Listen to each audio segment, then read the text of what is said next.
지난해 오송 참사가 있었던 궁평 2 지하차도가 15개월 만에 전면 개통합니다. 그런데 이 과정에서 충청북도와 유가족의 소통이 부족했다는 지적이 나오고 있습니다. 건설 경기 침체 속에 값싼 중국산 시멘트 수입까지 추진되면서 지역의 시멘트 업체들이 성수기에도 생산시설 가동을 중단하고 있습니다. 청주 재활용 선별센터 건립에 대한 지역 주민들의 반발이 커지는 가운데 이번엔 사업부지 용도를 놓고 충청북도와 청주시가 입장차를 보이면서 또 다른 변수가 되고 있습니다. 이혼한 전 부인을 살해한 30대가 구속됐습니다.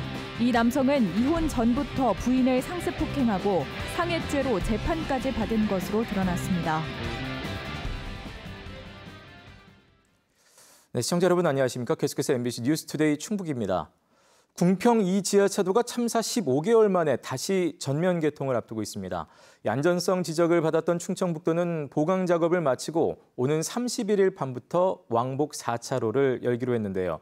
한편 개통 소식을 유가족에게 알리지 않았다며 일부 비판의 목소리도 나오고 있습니다. 이지현 기자입니다. 청주 오송 궁평 2 지하차도가 오는 31일 밤 10시 전면 재개통합니다. 14명이 숨지고 16명이 다친 오송 참사 발생 15개월 만입니다. 2개밖에 없었던 손잡이이자 발 받침대인 핸드레일을 최대 13개까지 늘렸고 25m 간격이던 비상사다리는 그 절반마다로 거리를 좁혀 전체 100개를 설치했습니다.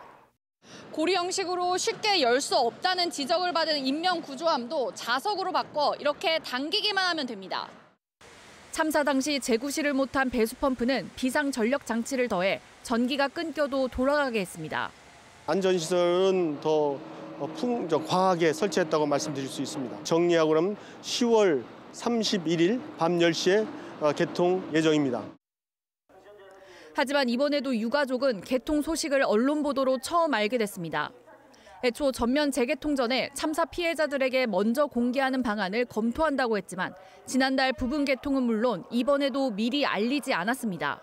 저희가 큰 것을 바라는 게 아니라 저희한테는 정말 어떻게 보면 잊지 못할 그런 공간이거든요.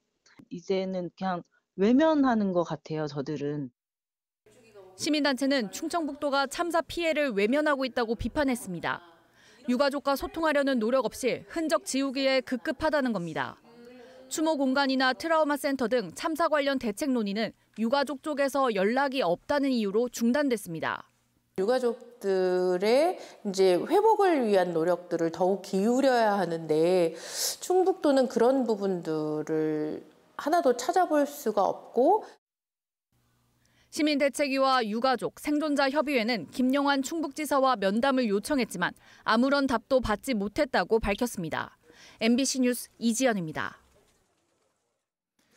국민의힘이 예비타당성 조사 단계인 제천 삼척 동서고속도로에 조속한 착공을 요구했습니다. 한동훈 대표와 추경호 원내대표는 어제 국회 본청 앞 계단에서 열린 기자설명회에서 국민의힘이 마음을 모아서 동서고속도로의 완성을 약속하고 지원하겠다고 말했습니다. 행사에는 엄태영 의원과 강원 지역 국회의원 그리고 김진태 강원지사 등이 참석했습니다. 청주시 현도면 주민들이 재활용 선별센터 건립에 반대하는 대규모 시위를 열었습니다. 청주시는 예정대로 시설을 짓겠다는 입장인데 충청북도가 용도 변경 허가를 내줄지가 또 다른 변수로 등장했습니다. 보도에 신병관 기자입니다. 현도산업단지에 추진되고 있는 재활용 선별센터를 반대하는 주민들이 또다시 대규모 집회에 나섰습니다. 이번에는 상역까지 동원해 충북도청까지 가두행진을 하며 청주시는 물론 충청북도도 압박했습니다. 용도가 폐기물 매립장인 부지 전체를 재활용 선별센터로 사용하기 위해서는 충청북도가 용도 변경을 해줘야 하는 상황. 청주시가 제대로 된 소통도 없이 사업을 밀어붙여왔다며 주민들은 즉각 백지화를 요구했습니다. 주거 지역에 이 재활용 선별센터가 들어온다는 것은 잘못됐다고 생각하고요. 주민과의 어떠한 소통도 없이 청주시에서는 그냥 꼼수행정으로 현도 면민 몇 명을 상대로. 충청북도도 지난 2022년 변경 고시는 매립장 일부를 재활용 선별센터로 사용하라는 것이지 부지 전체의 용도를 변경해 준 것은 아니라고 밝혔습니다. 청주시는 해석상 차이가 있었다며 해당 부지의 재활용 선별센터 외에 대안이 없다는 입장을 고수했습니다. 매립장으로 써야 된다는 논리가 되는 거거든요. 그것도 이제 산업 폐기물이고 생활 폐기물도 아니고, 그래서 그 부분은 그거는 뭐 저희들이 예상조차 하기 싫은 결과입니다. 용도 변경에는 최소 3, 4개월이 걸릴 것으로 전망됩니다. 이미 사업이 지체되며 국비일부까지 반납했고 추가적인 공사비 증액도 불가피하게 됐습니다. 또 전국적으로 산업 폐기물 대란이 우려되며 최근 환경부가 관련 법을 강화하고 있어 매립장 부지를 다른 용도로 변경할 수 있을지도 미지수입니다. 주민 반발에 부딪혀 있는 재활용 선별센터의 운명은 이제 충청북도의 결정에 좌우되게 됐습니다. MBC 뉴스 신병관입니다. 시멘트 업계는 보통 겨울철 공사 중단을 앞둔 10월과 11월이 최고 성수기입니다. 그러나 올해는 15%가량 출하량이 줄면서 최근 10년 사이 최저점을 기록할 것으로 보이는데요. 결국 업체들은 내수 부진에 따른 재고 부담 때문에 시설 가동을 중단했거나 중단을 검토 중입니다. 이승준 기자의 보도입니다. 하루 2만 3천 톤의 시멘트를 생산할 수 있는 한일시멘트 단양 공장. 공장 곳곳에 설비가 멈췄습니다. 석회석을 구워내는 시멘트 생산의 핵심 공정인 소속로는 6개 가운데 3개가 가동을 중단했습니다. 반제품인 클링크를 실어 나르는 컨베이어도 작동하지 않습니다. 소속로를 멈췄다 가동하면 수천만 원의 비용이 들지만 재고를 감당할 수 없기 때문입니다. 6기가 있는데 2기는 벌써 7월부터 4개월째 재고가 만실이 돼가지고 어쩔 수 없이 가동 중단한 상태이고요. 그다음에 또 기른 1개를 얼마 전에 또 재고가 차서 인근의 성신양에도 크게 다르지 않습니다. 예년 같으면 공장 밖까지 벌크 트레일러 차량이 늘어섰지만 지금은 20, 30대가 전부입니다. 월 평균 60만 톤에 이르던 출하량은 최고 성수기인 이달 들어 15% 정도 줄었습니다. 수요 감소로 출하가 줄면서 적치장이 꽉 차서 생산량을 줄여야 할 상황입니다. 일단 보통 동절기에 대보수를 하고 있는데요.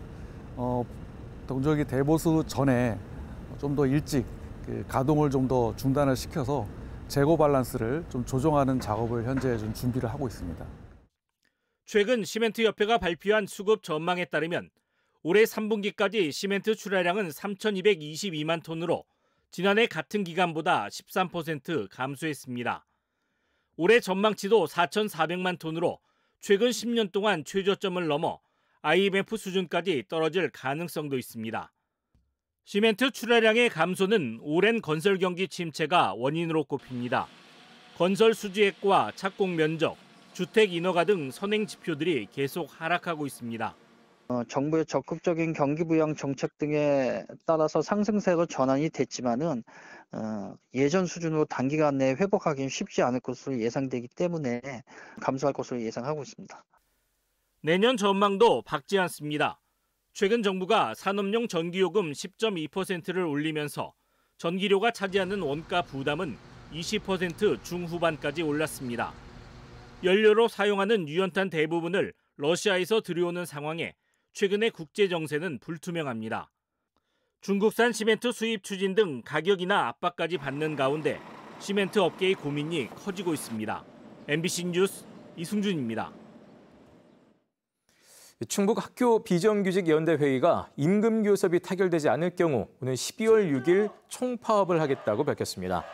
충북 학교 비정규직연대회의는 전국 연대회의와 교육부의 임금 교섭이 결렬되고 중앙노동위원회도 조정 중지 결정을 내렸다며 전국 교육감들의 결단이 필요하다고 주장했습니다.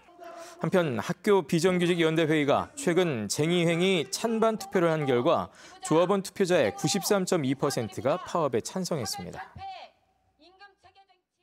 민주노총 충북본부가 비정규직 철폐 투쟁 주간을 선포하고 관련법 개정을 촉구했습니다.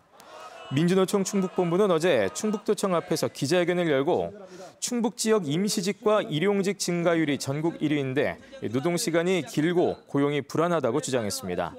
이들은 또 연장근로 제한과 해고 제한 등 근로기준법 주요 조항이 5인 미만 사업장에는 제외돼 있다며 모든 사업장에 적용하도록 개정해야 한다고 주장했습니다. 이혼한 부인과 말다툼을 하다 전 부인을 살해한 외국 국적의 30대가 구속됐습니다. 이 남성은 2년 전부터 자신의 부인을 상습적으로 폭행해왔고 법원에서 벌금형까지 받은 뒤 이혼도 했지만 사건은 발생했습니다. 이초원 기자입니다. 지난 26일 이 아파트 단지에서 34살 이집트 국적 남성이 전 부인인 30대 여성을 살해했습니다.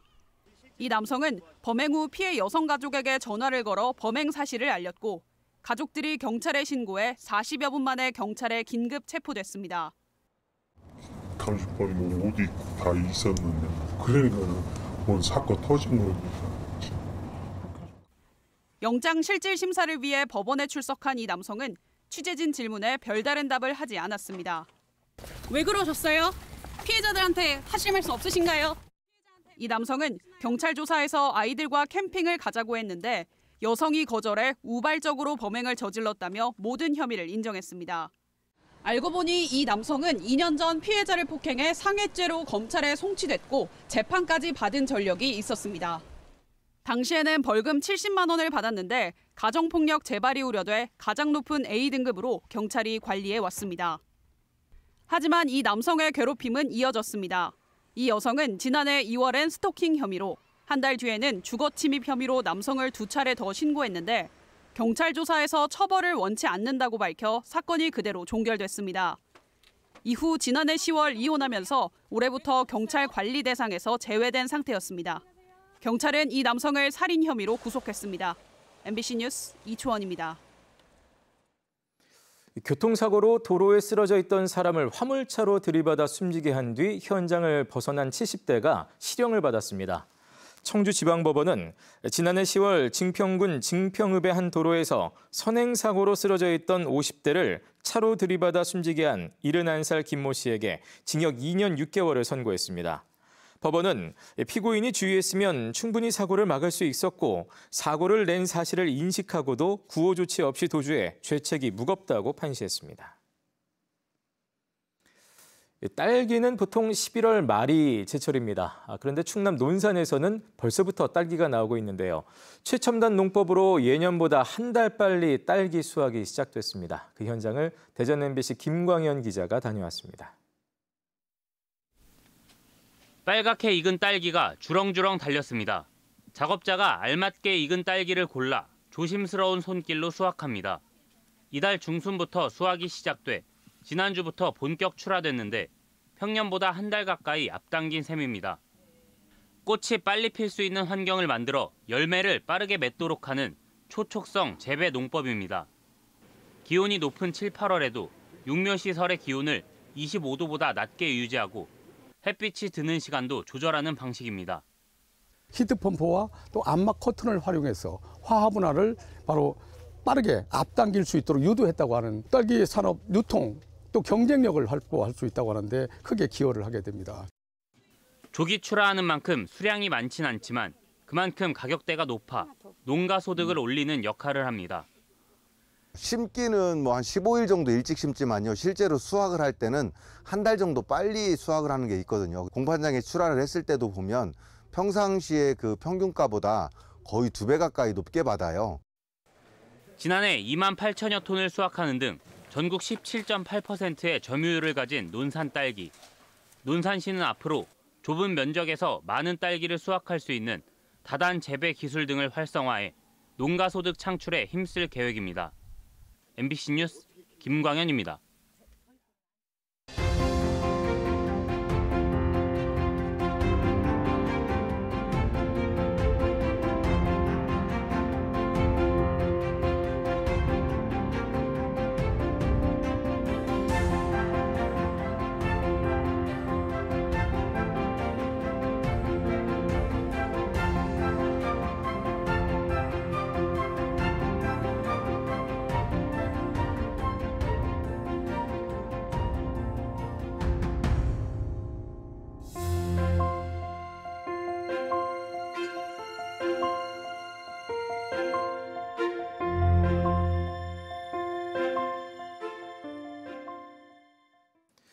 충북교육의 현재와 미래를 살펴보는 공감과 통행의 2024 충북교육박람회가 오늘까지 청주대 서구문화체육관에서 진행됩니다. 충북교육 실력으로 빛나다라는 주제로 열리는 이번 박람회는 주요 정책과 우수 교육 활동을 전시하는 한편 에듀테크 소프트랩과 전문가 특강 등 미래 교육을 체험할 수 있는 시간으로 꾸며졌습니다. 또 각종 대회 입상작과 미술 작품이 전시되고 다양한 공연도 이어집니다. 충청권 시도교육감과 학생들이 참여한 환경교육 정책 제안 포럼이 어제 청주에서 열렸습니다. 어제 포럼에서는 충북 서전구를 비롯한 충청권 8개 중고교학생 80여 명이 쿨루프를 활용한 학교시설 개선과 환경포인트 통합 앱 구축 등을 제안하고 교육감들과 의견을 나눴습니다. 윤건영 충북교육감은 청소년들의 고민으로 만들어진 정책들을 토대로 충청권 환경교육 공동체를 이루겠다고 밝혔습니다. 제26회 속리산 단풍가요제가 3천여 명의 관람객이 참여한 가운데 지난 26일 토요일 속리산 잔디공원 특설무대에서 열렸습니다. 예선에 참여한 282개 팀 가운데 9개 팀이 본선 무대에서 실력을 겨뤘으며 장재황 씨가 대상을 차지해 트로피와 상금 1,000만 원을 받았습니다. 제26회 속리산 단풍가요제는 다음 달 9일 오후 12시 20분 MBC 충북에서 녹화 방영됩니다. 2025 영동 세계국악엑스포의 성공적인 개최를 위해 영동군이 행사장 주변도로 1.5km를 세계국악엑스포로로 지정하고 안내판을 설치했습니다. 해당 도로는 용두교에서 와인터널과 법원에서 매천 회전교차로까지 구간으로 도로에는 안내판과 세계국악엑스포를 알리는 마스코트가 설치됐습니다.